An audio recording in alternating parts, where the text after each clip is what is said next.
Sandtroopers.com. Never imitating, always innovating, bringing you the latest coverage in the Star Wars galaxy. Stratford. I'm Daryl the Priest. You guys are really good looking all of a sudden. I missed that. My husband Daryl, sorry. So thank you again for being here today. It's it's wonderful to see the turnout is actually bigger than ever, and I think we're very gratified for that because it means what we're doing is speaking to more and more people every year. And like Jerry said at the very start, we're thrilled and humbled to be working where we are at Hasbro because you've seen incredible product from Transformers and Joe, and then great licensed brands like Marvel and Star Wars. We really feel blessed to be able to work with the best, the most exciting intellectual property and bring it to toy form. And most of us are working here because of the great memories that we had growing up with these toys. I'm here because of Joe and Star Wars. I'm very lucky to be working on that. But you're here for that reason too. And that's why we, first of all, want to thank the fans for the great year that we had last year that has enabled us to bring to you the 2010 line for everything, for Star Wars in particular today.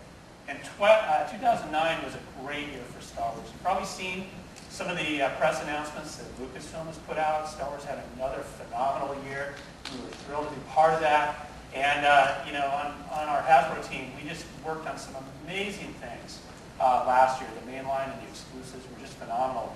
And 2010 is going to shape up to be another great year. But we will say it's going to be more focused. And we're really kind of retrenching on the Star Wars brand, especially on our collector-targeted product. In the past, we've been very wide-ranging.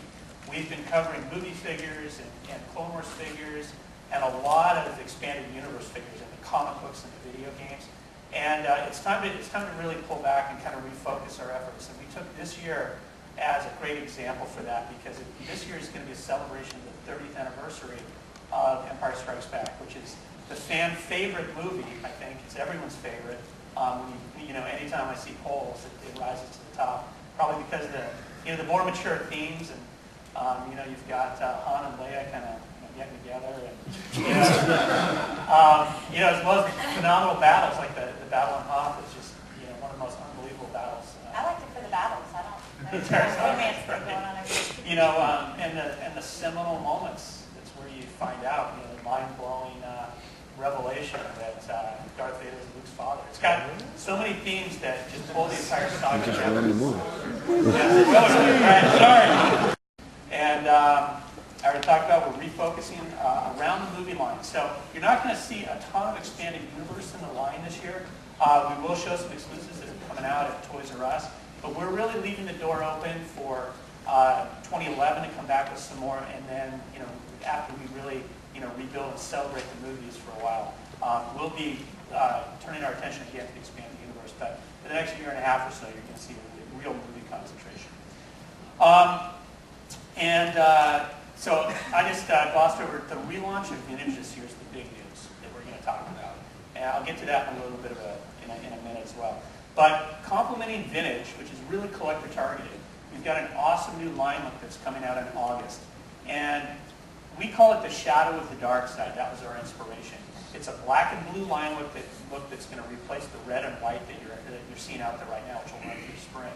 The Shadow of the Dark Side inspiration really takes its cue from a lot of the themes that we're seeing in Clone Wars Season 1 and Season 2. It's getting a little bit darker.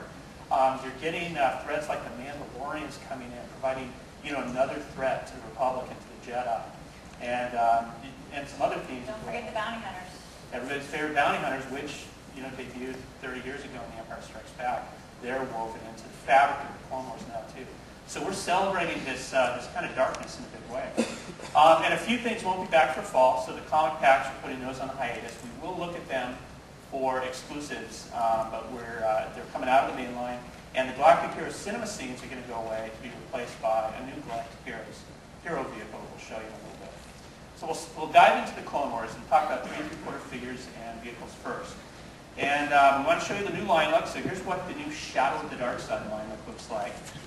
Taking its cue from those dark themes, the black and the blue. We're showing you what it looks like on Saga Legends because it will wrap everything that's not vintage, so it wraps into the movie line products as well. But we're using color cues, again, to separate the lines, so retailers at the end of the day can put back the line back together. It's been one of the big concerns is, the figures all, look a little bit too similar. So we're using color cues to really visually segregate them in retail. We're bringing to basic figures, and I think I'll let Vicki talk about this. Okay, you saw it in the Marvel presentation. This is something that we're always trying to do at Hasbro, is really bring great new play to kids. We do it with coins in Star Wars. We're always trying to get projectile launchers in there, and now we're going to be adding the galactic battle game. So this is really cool. You can see here how it's going to set up for kids. It's very simple. You have the base. You slide a card in. You can see the powers that are labeled up here on the side. And you'll be able to roll a dice. It chooses which power you're going to battle with. And then you have a win or lose. And if you're lucky, you've got a power booster that's going to kick in there as well. So this is something we're very excited about. We've shown to kids and gotten great response from them. So how many people know this scenario when you're playing figures at home? I killed you. Nuh-uh. Nuh-uh. I deflected it with my lightsaber. Okay, I'll show you again. Okay, so the one thing that this adds is it's not very structured play. It's very simple and straightforward. It just adds that little bit so that there's a clear winner and loser, and the kids really like that because it means that they can kind of keep going and progress through the whole play, and you can battle all your troops together. So really fun. So the important thing here is that you can still play out all the adventures of your Star Wars figures, but we're adding, another kid-relevant play pattern, so it extends the play action after, you bring the figures home and play with them. So this is a hot new game mechanic. So the card base and the die will be coming with every single figure in the Star Wars line except vintage. So it's going to be in the Clone Wars figures, the Saga Legends figures, so it'll be Clone Wars and movie as well, and battle packs and our figure and vehicle packs as well. So that's cool. So you can finally have a scenario where C-3PO